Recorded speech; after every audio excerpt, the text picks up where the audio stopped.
Hai, Assalamualaikum teman-teman. Kembali lagi di channel YouTube aku, RNR.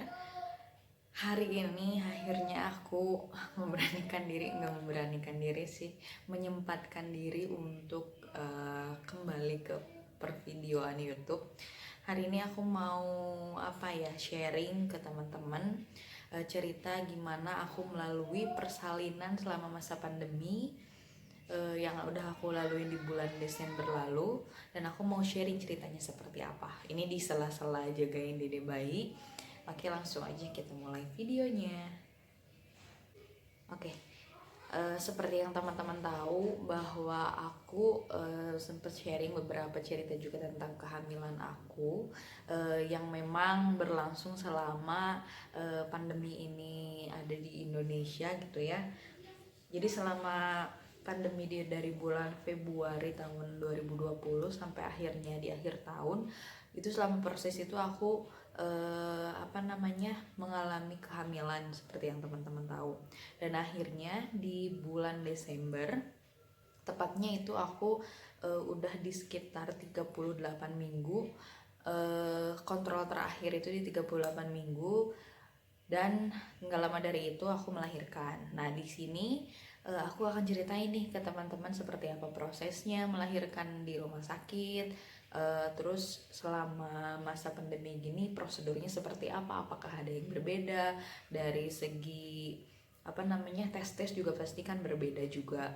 Nah, mungkin ada teman-teman lain yang juga mengalami hal yang sama dan akan melalui ini. Mungkin cerita atau pengalaman aku bisa jadi salah satu acuan atau gambaran lah untuk teman-teman yang akan melahirkan di masa pandemi.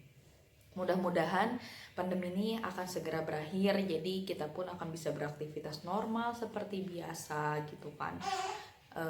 Bentar, dadanya bangun. Persiapan ngelahirin sebelum pandemi dan ketika pandemi gitu, terutama dari segi dokumen, dari segi tes-tes yang harus kita jalani, dan juga selama melahirkan itu mungkin agak sedikit berbeda. Kayak mulai dari dokumen itu kita harus punya dokumen hasil swab negatif, terus bawa dokumen kayak KTP, KK, buku KIA yang gitu-gitu harus dibawa. Terus yang nunggu juga cuman suami aja. Terus dede bayi selama perawatan itu dipisah sama ibunya. Jadi ibunya di ruang perawatan, bayinya di ruang bayi terpisah. Jadi kalau kita mau nyusuin itu benar-benar kita harus belajar duduk, belajar jalan, untuk nyamperin dede bayi untuk nenenin gitu. Karena waktu itu beda lantai aku sama dede bayi, di bener-bener harus ada effort gitu kitanya untuk pengen sembuh, pengen pulih dulu, minimal bisa jalan kaki walaupun pelan-pelan supaya nyamperin dede bayi gitu kan. Dan IMD pun nggak selama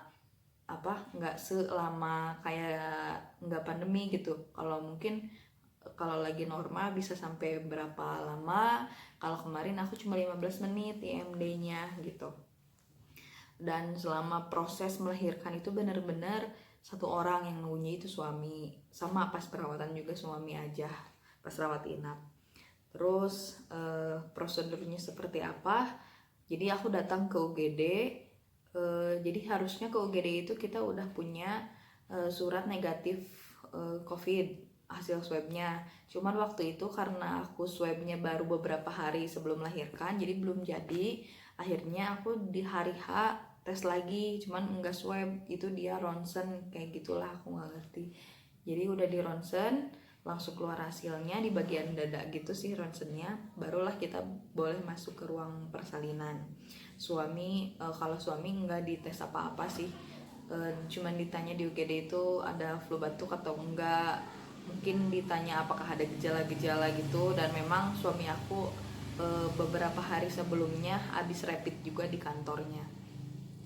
Udah gitu kita kan sebelum melahirkan itu udah dikasih kasih tahu sama petugasnya untuk nyiapin apa aja. Nah, salah satunya adalah kita harus booking kamar di rumah sakit. Jadi 2 minggu atau sekitar 37 apa 38 minggu aku dikasih tahu sama petugas di rumah sakit itu untuk booking ruang rawat inap. Jadi nanti ketika di UGD itu hari H cuman bawa kertas yang pendaftaran itu gitu yang udah kita punya, habis itu udah daftar, jadi nanti pas hari H langsung diarahkan gitu, udah beres ngelahirin, kamar ada, aman gitu. Nah udah gitu yang beda lagi mungkin dari apa ya, yang nunggu itu tadi kan memang sendiri juga. Selama melahirkan juga benar-benar protokol kesehatan, kita harus pakai masker, nggak boleh lepas. Dokter juga kan semuanya pada pakai masker ya pasti gitu. Terus selama perawatan juga pas dokter visit itu kita memang harus pakai masker juga walaupun di ruangan gitu. Jadi benar-benar apa ya, protokol kesehatan itu dijaga banget ketika pandemi gini. Terus kemudian dari segi biaya sih, kalau kemarin aku nggak ada tambahan untuk APD di penjelasannya. Untuk kan memang ada beberapa rumah sakit yang aku survei juga, ada biaya untuk APD tenaga kesehatannya, tapi kalau di yang rumah sakit aku melahirkan itu nggak ada.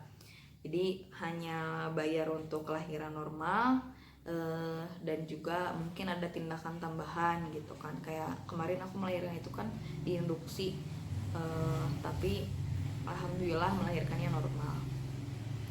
Nah udah gitu mungkin yang perlu disiapin lagi adalah mental dan juga dari segi biaya. Kalau dari mental sih ya kita siap-siap aja gitu, maksudnya melahirkan di rumah sakit yang memang lagi musim pandemi gini kan, was-was gitu ya, kita nggak pengen lah lama-lama di rumah sakit, dan ini kita harus stay yang berapa hari gitu kan di rumah sakit. Walaupun memang bukan rumah sakit yang rujukan COVID, tapi memang kita harus hati-hati juga gitu. Kalau misalkan dari segi biaya itu kita dari awal-awal kehamilan, kalau menurut aku harus sudah nyiapin biaya kita nabung per bulannya berapa gitu, walaupun nggak gede-gede banget, supaya nanti pas di hari H mau melahirkan itu kita nggak ngeluarin uang yang gede langsung gitu. Jadi pengalaman aku cek dulu ke beberapa rumah sakit, harga melahirkan di sana berapa, terus kalau misalnya pakai asuransi bisa nggak, atau BPJS bisa nggak. Kalau misalkan pahit-pahitnya itu dua itu nggak bisa dipakai, harga normalnya berapa. Terus kalau kita bagi selama usia kehamilan kita sebulannya kita harus nyisihin berapa duit gitu kan. Beda-beda sih kalau untuk setiap rumah sakit ya. Jadi waktu itu aku sempat ngecek juga ke bidan, ke rumah sakit gitu. Itu tergantung sih teman-teman mau melahirkannya di mana. Cuman next, kalaupun misalnya aku dikasih kepercayaan lagi untuk hamil dan melahirkan, aku pengennya sih di bidan aja supaya lebih private, lebih apa ya, mungkin kalau di gambaran aku kalau di bidan itu kayak tenang, nggak yang medis banget gitu. Kalau di rumah sakit kan kayak suasana menurut aku ya, suasana yang apa ya, kayak mau operasi gitu, kayak orang sakit, padahal kan kalau hamil dan melahirkan itu bukan orang sakit gitu. Pengennya tuh yang less trauma lah, minim trauma gitu. Bukan berarti di rumah sakit nggak baik ya, cuman aku pribadi kalau misalkan nanti dipercayain lagi pengennya di bidan gitu. Itu kembali ke opsi teman-teman sih. Cuman plusnya kan kalau di rumah sakit kita ada apa, terdeteksi misalkan harus sesar lah, harus inilah, harus itu, tindakannya cepet gitu, dan juga alat-alatnya lengkap, itu plusnya. Cuman selebihnya aku sih lebih pengen di bidan aja nanti kalau misalkan hamil lagi. Itu kembali lagi sih ke opsi teman-teman. Oke. Nah kalau untuk cerita melahirkannya, jadi aku itu 38 minggu, terus nggak ada tanda-tanda mulas sama sekali, tapi waktu pas kontrol terakhir sama dokter udah dibilang ada pembukaan 1. Nah selama itu tuh 3 hari ke depan nggak ada apa ya, tanda-tanda mulas apa gimana. Kalau di bayangan aku kan udah pembukaan 1 tuh berarti kan, oh sebentar lagi aku melahirkan. Prediksi aku mungkin nanti malam Tapi ternyata enggak.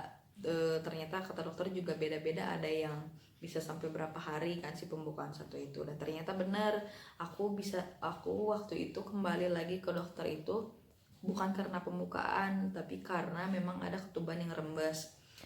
Itu sekitar 1 minggu dari kontrol terakhir.